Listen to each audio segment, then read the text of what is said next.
Dear ladies and gentlemen, when I manage a company, whether it's Porsche or Volkswagen, I do it according to 5 base principles. Porsche's new hydrogen engine is creating waves by offering a strong substitute, while electric vehicles' zero-emission capabilities and futuristic styling have made them more popular. Porsche wants to preserve the thrilling driving experience while reducing their negative impact on the environment. What do we know about Porsche's new hydrogen engine? Porsche's synthetic fuels ensure that internal combustion engines will continue to run without emitting carbon dioxide, even though they are still a few years away from mainstream manufacturers. While the majority of manufacturers plan to transition to all-electric or largely electric vehicles by 2030, some are attempting to save our beloved internal combustion engine. Porsche is one of the automakers that wants to reduce the carbon footprint of traditional transportation. The German company has invested more than $100 million in e-fuels thus far. Synthetic fuels have been added as an exception to the proposed ban on internal combustion engines, which is set to go into force in 2035 by the European Commission, the executive body of the European Union. Porsche appears to have devised a clever solution to preserve internal combustion engines by substituting carbon-neutral synthetic fuels for liquid dinosaurs. However, the questions we shall answer below are: how exactly does it function? Would we be able to acquire it sooner than later? And should we put our trust in it? Synthetic fuels make sense for a few reasons, not only for Porsches, but for a larger range of transportation applications as well.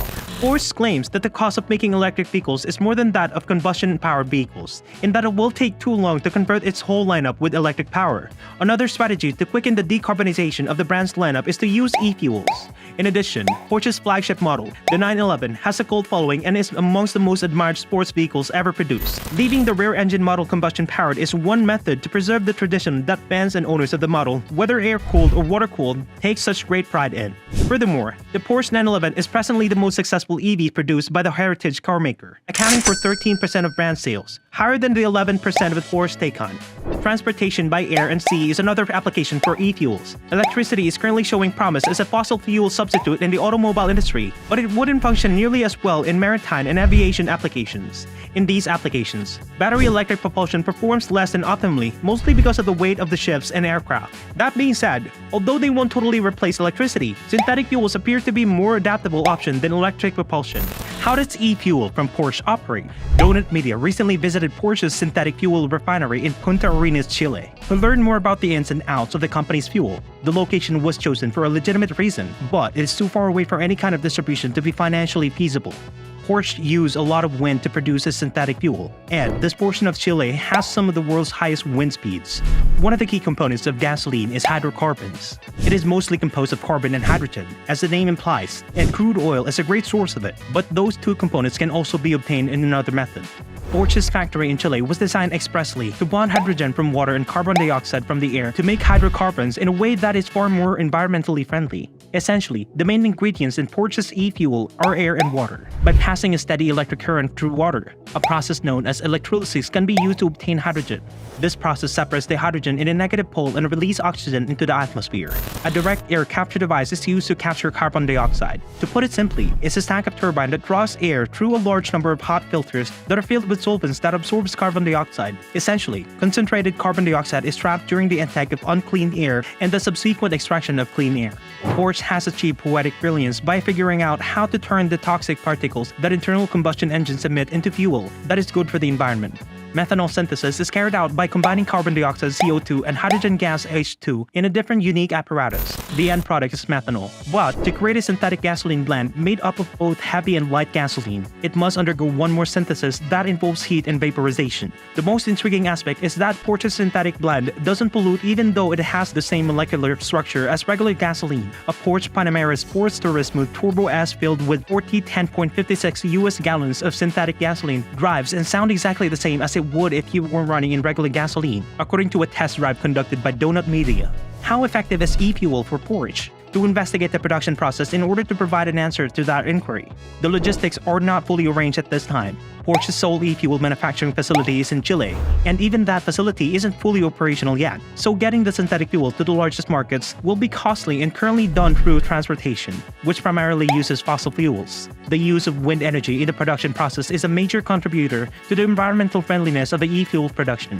Furthermore, how much of the environmentally friendly juice Porsche can produce is a mystery, with a target of producing 15 million gallons, 56.8 million liters by 2030, or 1 billion liters by the 2028. If if we include Porsche's e-fuel plants in Texas and Australia. The current production output is 34,000 gallons, 128,704 liters. That is still less than the 369 million gallons of gasoline used daily by drivers in the United States alone. Although this may call into question the feasibility of Porsche's efforts in the field of synthetic fuels, Daniel Schwartz, the managing director of Porsche, stated in front of the CNBC that the company's access to Volkswagen's large factory will be essential to significantly increasing the output of e-fuel production and lowering their costs. Porsche's e-fuel currently costs $40 per gallon, which is around 6 times higher than the price of a regular gasoline in the United States. What are Porsche's future plans? Like many automakers, Porsche will have to contend with strict emission regulation by 2030 in addition to heightened competition in the EV market.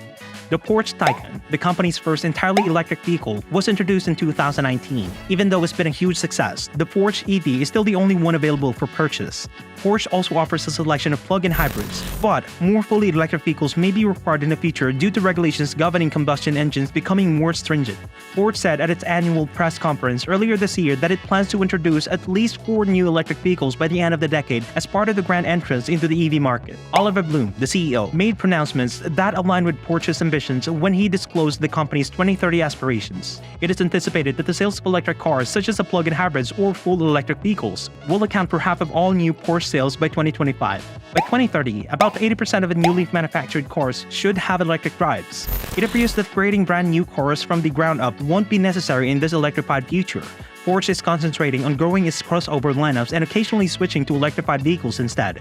Porsche plans to release 4 new electrified cars. The first of them, along with revised gasoline and diesel models, is the 2024 Porsche Macan EV, which is scheduled to go on sales in early 2019. The Audi A6 e-tron and its all-electric variant will share the same platform.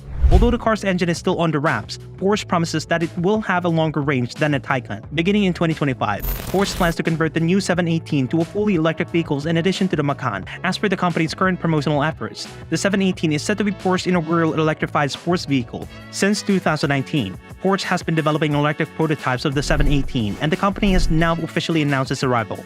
Following the 718 EV soon, Porsche will unveil an all-electric Cayenne as part of its ambitious electrification agenda.